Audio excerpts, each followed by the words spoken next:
Power always casts a shadow before it crushes you, and Jasmine heard the scrape of the metal bat against concrete before she felt the cold brick of the alley wall pressing into her back. While she trembled, instinctively shielding her pregnant belly with both hands, Jax stood in the center of the graffiti-stained path, arrogant as a king, swinging the weapon with a lazy rhythm. Just behind him, in the darkened frame of the rear doorway, stood Silas Vane, the man the entire city once bowed to, seemingly frozen in the shadows as he watched his pregnant wife being hunted. Everyone expected a husband to scream or charge, but Silas didn't. Not because he was afraid, but because violence for him had always been a business transaction, not an emotional outburst.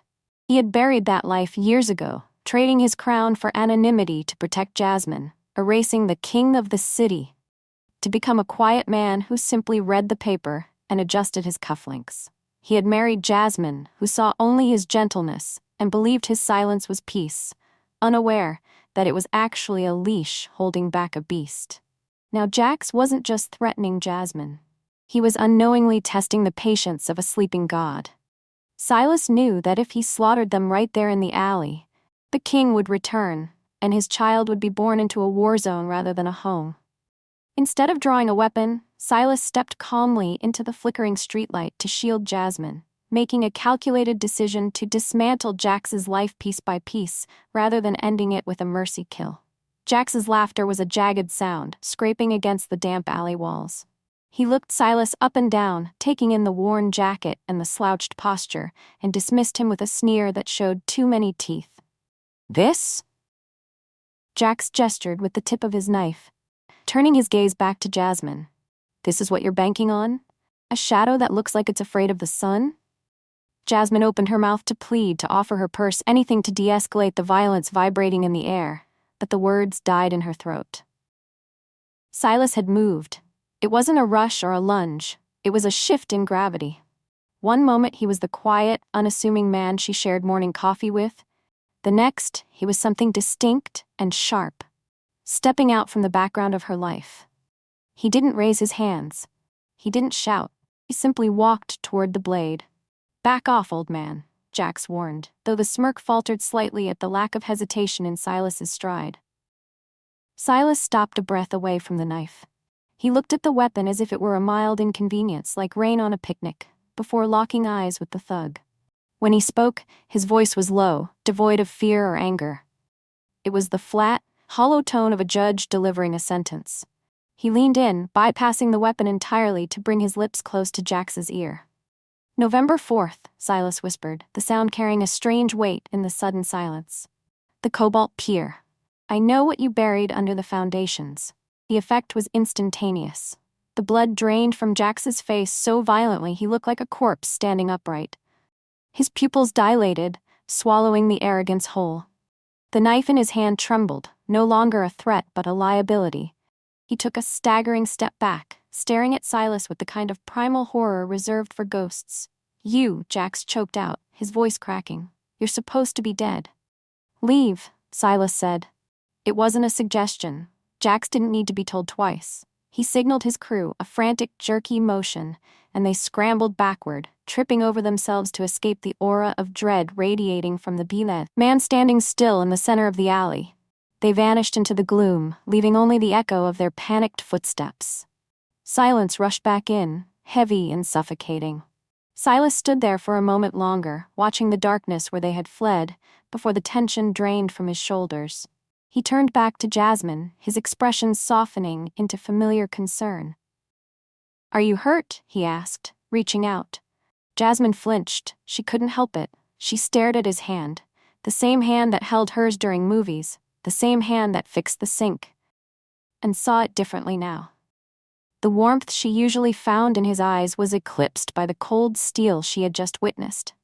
She backed away, her heart hammering against her ribs, terrified not of the criminals who had fled, but of the stranger wearing her husband's face. The front door clicked shut, the deadbolt sliding home with a heavy, metallic thud that usually signaled safety. Tonight, it sounded like the locking of a cell. Jasmine didn't take off her coat. She stood in the center of the living room, her arms wrapped tight around her chest, as if holding herself together. The silence of the house, usually filled with the low hum of the refrigerator and the ticking clock, felt oppressive, suffocated by the unanswered questions hanging in the air. Silas moved to the kitchen, his motions methodical. He reached for the kettle, perhaps out of habit, or perhaps to give his hands something to do other than shake. "Don't," Jasmine said. Her voice was brittle. "Don't make tea. Don't act like we just came back from the movies." Silas set the kettle down slowly. He turned to face her, his shoulders slumped. The terrifying sharpness he had worn in the alley was gone, replaced by the weary slump of a man who had carried a heavy stone for too long. "Jasmine, I knew you had a past." "Silas," she cut in, her voice rising. She took a step forward, fighting the instinct to step back. "I'm not naive. The scars on your back, the way you never sit with your back to a door, I told myself you were just connected. Maybe a driver. Maybe a guy who owed money to the wrong people." She shuddered, the image of Jax's terrified face flashing behind her eyes.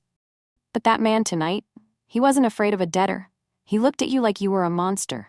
He looked at you like he knew you." Silas looked down at the linoleum floor. "He knows the name I used to carry. He knows the things I did to earn it." "Who were you?" she whispered. "Someone I buried," Silas replied, his voice rough.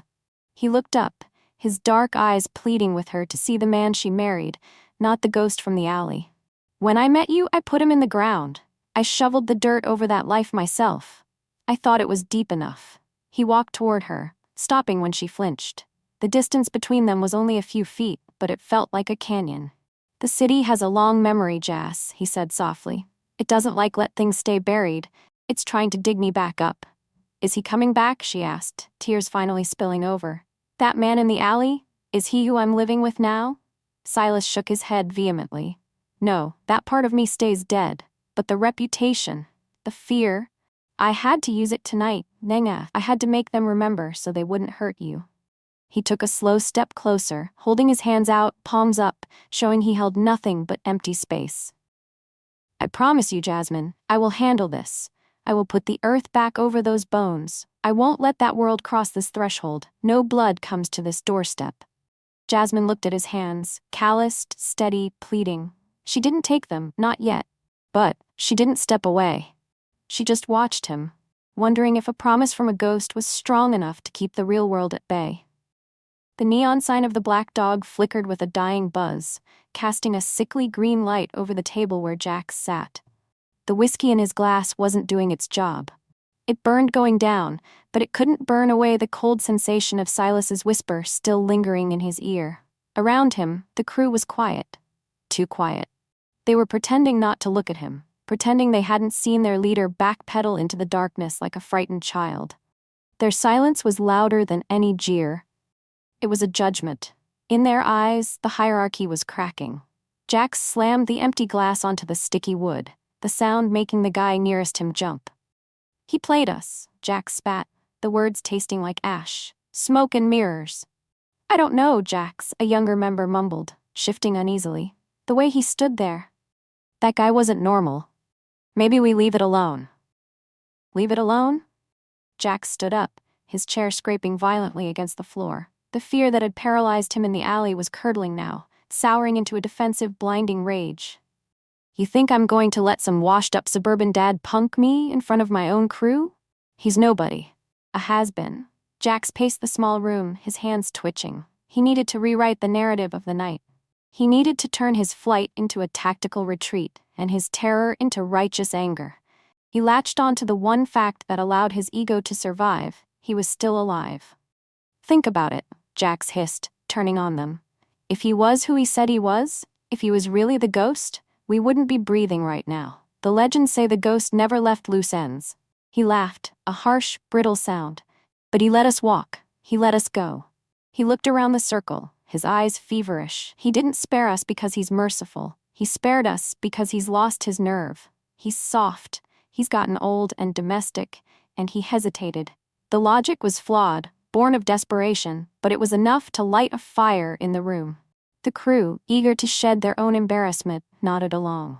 If the old man was weak, then they could be strong. "He thinks he can scare us with a date and a look." Jax pulled a fresh clip from his jacket, the metallic click echoing in the hushed bar. He thinks he's safe in that little house with his little wife. He slammed the magazine into his pistol. We finish what we started. No talking this time.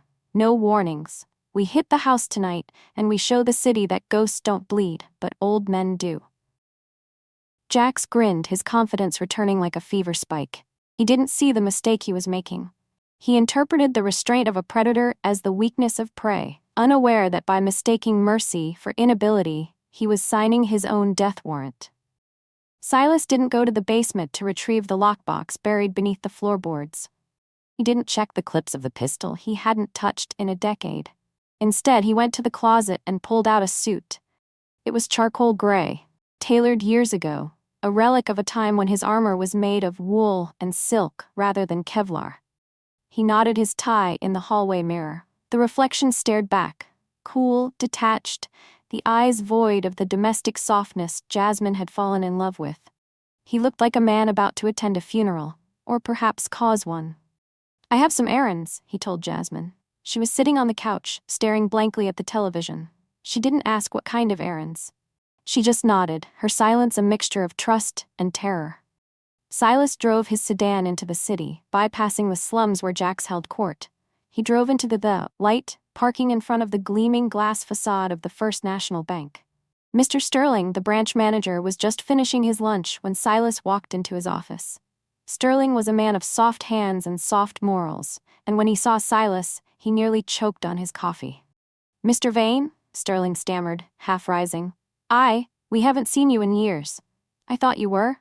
"Retired," Silas finished smoothly, taking the seat opposite the desk without being asked. "I am, but I find myself in need of a service." He didn't yell. He didn't threaten. He simply placed a slip of paper on the mahogany desk.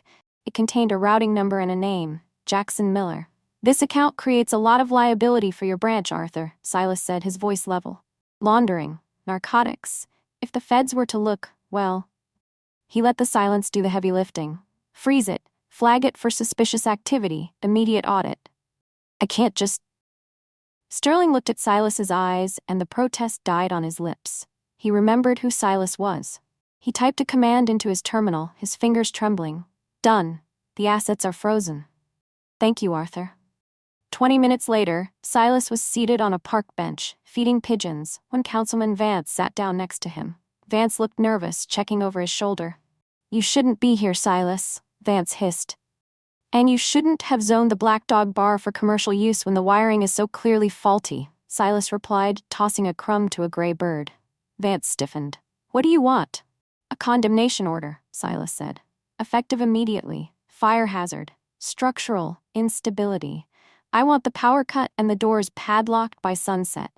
"Jax won't like that. He pays well." "Jax is a child playing with matches." Silas turned to look at the politician, his expression mild but his eyes hard as flint. "I'm the one who built the house he's burning down. Do you want to be inside when it collapses, Vance?" Vance swallowed hard, loosening his collar. He pulled out his phone. "I'll call the inspector. We'll have a team there in an hour." Silas stood up, brushing a speck of lint from his lapel. He hadn't raised a fist, he hadn't shed a drop of blood. But as he walked back to his car, he knew the gears were turning. Jax was arming himself for a war of bullets, unaware that the ground beneath his feet was already being sold out from under him. The invisible hand of the city was closing into a fist, and it was Silas who controlled the grip. The air in the back room of the pawn shop was thick with the scent of gun oil and cheap cigars. Jax tapped his fingers against the glass counter, the sound erratic and impatient. Across from him, a man built like a vending machine stared at a laptop screen, his brow furrowed. On the counter lay 2 matte black pistols and a box of hollow points, the tools Jax needed to end the night's embarrassment. "Come on, Marcus," Jax snapped. "I don't have all day." "Run the card." Marcus didn't look up. He hit a key, waited, then hit it again. He finally raised his head, his expression unimpressed. "It's a no-go, Jax. Card's dead." "What do you mean, dead?" Jax laughed, a nervous, high-pitched sound. "There's 50 grand in that account. Try it again." "I tried it 3 times. Issuer decline, suspected fraud, assets frozen." Marcus pushed the pistols back toward his side of the counter, his hand hovering near the shotgun mounted under the ledge. "You know the rules. Cash or credit. No credit, no iron." "It's a glitch." Jax lunged forward, slamming his hand on the glass. The two men behind him stepped up, posturing, but Marcus didn't flinch. A red laser dot appeared on Jax's chest from the shadows in the corner. "Get out," Marcus said, his voice bored. "Before I call the cops or handle it myself. You're bad for business." Jax stumbled out into the alley, the rain now falling in sheets. His crew looked at him, their faces pale in the streetlights. They were unarmed, unfunded, and exposed. "It doesn't matter," Jax yelled over the sound of the rain, trying to convince himself as much as them. "We've got the stash at the safe house on 4th. Cash, hardware. We don't need Marcus." They piled into the car, the silence heavy. Jax drove too fast, tires screeching on the wet asphalt as they tore toward the sanctuary of the safe house, a rundown apartment complex Jax had used as a base of operations for 3 years. It was his fortress. He sprinted up the stairs to Unit 3B, his crew trailing behind like wet dogs. Jax jammed his key into the lock and twisted. It didn't turn. He jiggled it, sweating despite the cold. He pulled it out, wiped it on his shirt, and tried again. The key slid in, but the cylinder was immobile. It was the wrong lock. Problem? Jax spun around. The building superintendent, a man named Henderson, who usually took bribes to look the other way, was standing at the end of the hall holding a clipboard. He looked apologetic, but mostly he looked terrified. "Why doesn't my key work, Henderson?" Jax growled, stepping toward him. "New management," Henderson stammered, holding the clipboard up like a shield. "Building was sold. The closing went through about 90 minutes ago. The new owner sent a locksmith immediately. Said all locks had to be changed for security upgrades. Eviction notices are in the mail."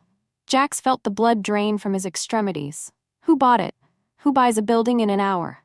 Henderson looked down at his paperwork. A holding company. Vane Enterprises. The name hit Jax like a physical blow. Silas Vane. Jax slumped against the door that was no longer his. He looked at his crew and saw the realization dawning in their eyes.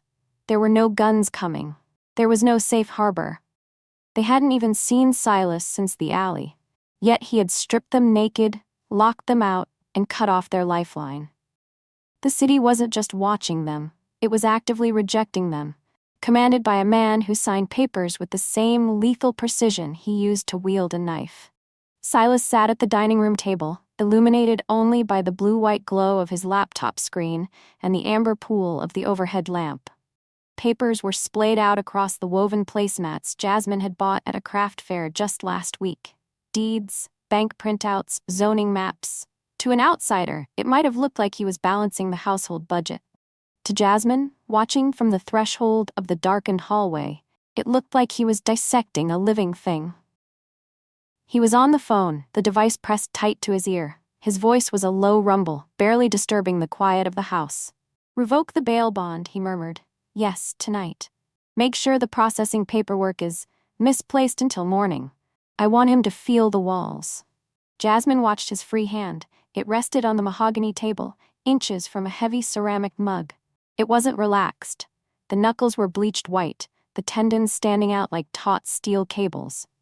His fingers tapped a rhythm, tap, tap, pause, that was too fast, too aggressive. It was a twitch, a physical manifestation of an urge to crush, to strike, to end the threat with the blunt force he was once famous for. She could see the violence simmering under his skin. The ghost wanted to tear through the city and silence Jax permanently. It would be faster, it would be easier. The basement door, where the lockbox lay hidden under the floorboards, was only 10 feet away. He looked at it for a terrifying second. His gaze lingered on that door, and Jasmine saw the hunger in his posture. Then, Silas closed his eyes. He inhaled deeply, a shuddering breath that seemed to rattle his ribs, and he forced the monster back into its cage. He turned away from the basement, picked up a pen, and crossed a line through a name on his notepad. The realization hit Jasmine with the force of a physical blow. He wasn't making phone calls because he was weak. He wasn't using bureaucracy because he was afraid of a street thug. He was doing this because he was afraid of losing her. He was fighting a war with one hand tied behind his back, deliberately choosing the excruciatingly slow, difficult path, solely to keep the blood off their doorstep. The fear that had been gripping her heart since the alley began to dissolve, replaced by a profound, aching clarity. His power wasn't in the violence she had glimpsed. It was in the restraint. The discipline required to hold back the darkness was the ultimate proof of his love. She stepped out of the shadows. The floorboard creaked and Silas's head snapped up. His eyes were hard, calculating, scanning for a threat before they found her face. Instantly, the mask crumbled. The cold tactician vanished, leaving behind the husband she knew, looking weary and apologetic. "It's almost over," he said quietly, his voice raspy. "I promise, Jas, just a little longer." Jasmine didn't back away this time. She walked across the room, the distance closing with every step. She reached out, bypassing the papers and the phone, and covered his clenched hand with her own. His skin was cold, but under her touch, his fingers uncurled, the tension bleeding out of him. "I know," she whispered, squeezing his hand. "I'm not afraid, Silas, not of you."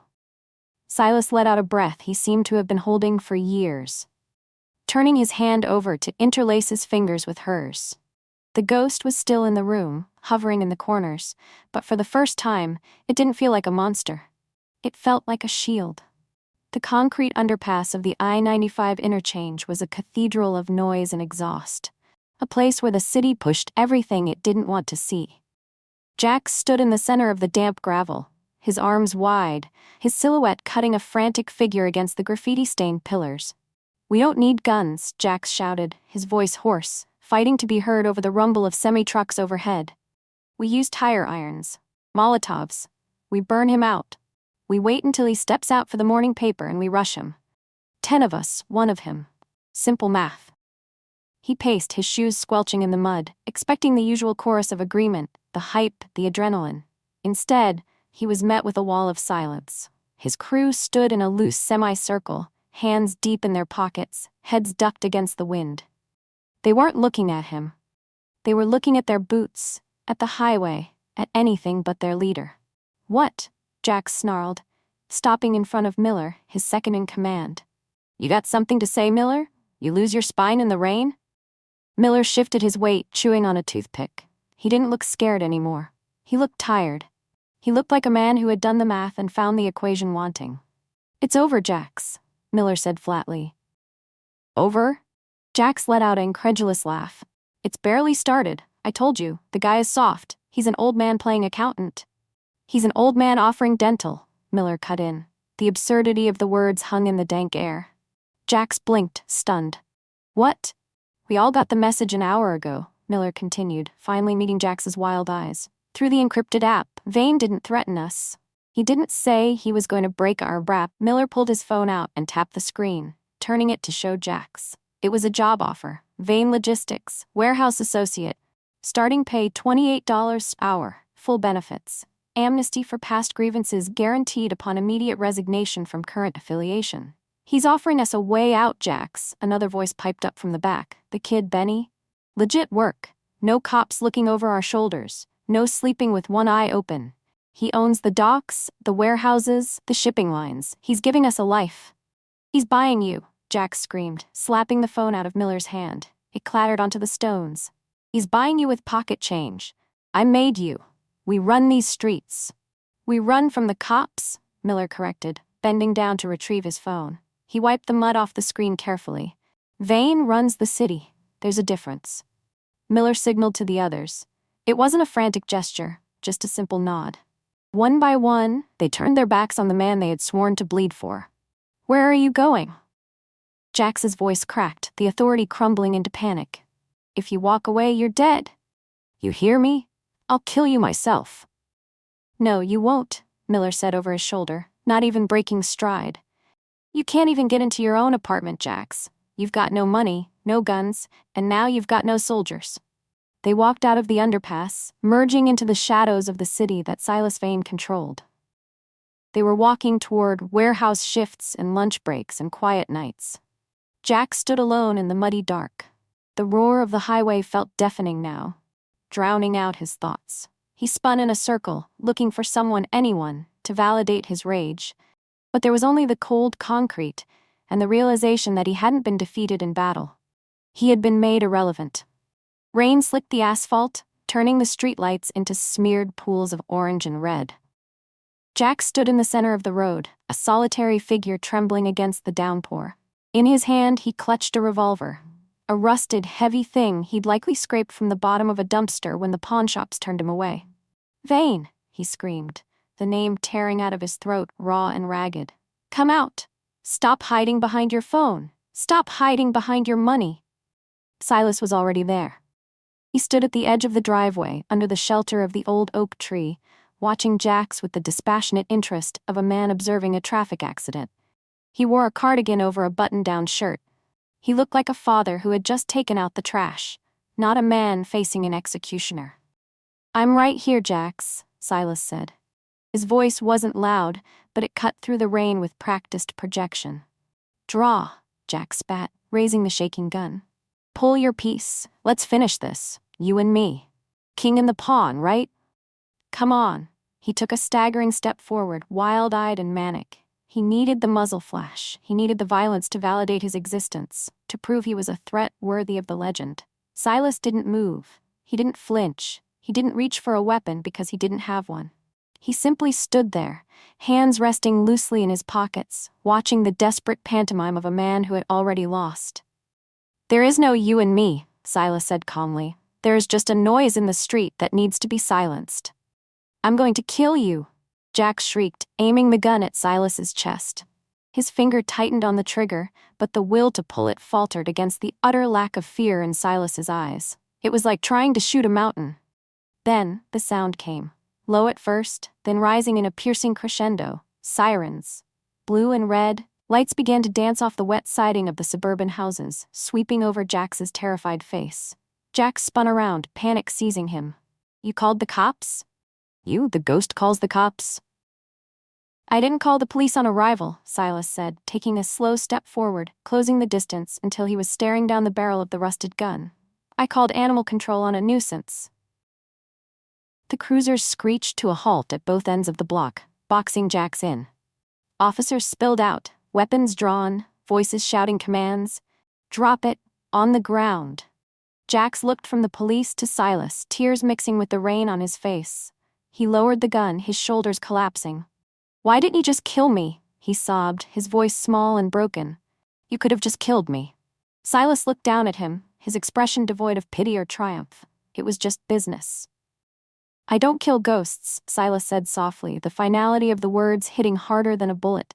"And you stopped existing yesterday." Jax's knees hit the wet pavement. He dropped the gun, burying his face in his hands as the officers swarmed him, cuffing his wrists and dragging him toward the cruiser.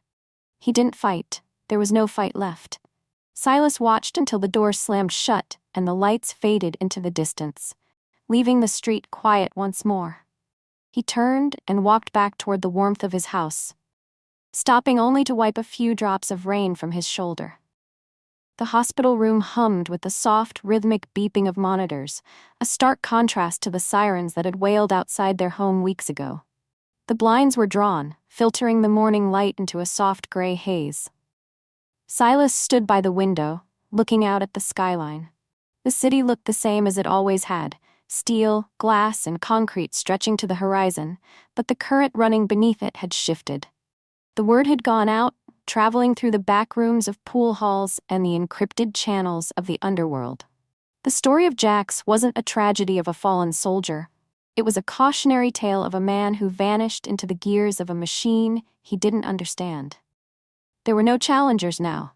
The street gangs and the crime lords had retreated into the shadows, giving the Vane household a wide berth. They understood the new law. Silas Vane wasn't a retired hitman anymore. He was the architect of the city itself. He didn't need to break bones, he could break futures. "Silas?" The whisper pulled him from his vigil. He turned to find Jasmine awake, her face pale but glowing with an exhaustion that looked like victory. She gestured faintly to the clear plastic bassinet beside her bed. Silas moved across the room, his footsteps silent. He reached into the bassinet, his movements terrifyingly gentle, and lifted the bundle wrapped in a generic hospital blanket. His son was impossibly small, a fragile weight against his chest. Silas looked down at the sleeping face, the tiny hands curled into fists, and felt a terror more profound than anything he had ever felt in a dark alley. This was the stake. This was what the war had been for. "He has your chin," Jasmine murmured, watching them with heavy eyes. "And your stubbornness, I think." He took his time arriving. Silas chuckled, a low rumble that the baby seemed to lean into. He shifted the child, supporting the small head with a hand that had once been an instrument of destruction. He looked at his palm, clean, steady, and free of fresh blood. I thought I would have to become him again, Silas admitted quietly, his eyes not leaving the boy. I thought the only way to keep you safe was to burn the world down. You didn't, Jasmine said. She reached out, touching his arm. You saved us, Silas, but you didn't just survive the city, you outgrew it. He nodded slowly. The gun in the basement was still unloaded, the lockbox was still buried. He had dismantled an army and exiled a rival without firing a single shot. He had proven that the most dangerous thing in the room wasn't the man with the knife, but the man with the plan. Silas looked up at his wife, then back down at his son. The old Silas Vane, the ghost, was truly gone now, not buried, but evolved. He was no longer a predator haunting the night. He was a guardian standing in the light. We're safe, he whispered to the child, a promise stamped with the authority of a king who had secured his kingdom. We're finally safe. The baby stirred, letting out a soft sigh, and went back to sleep, resting peacefully in the arms of the most dangerous man in the city.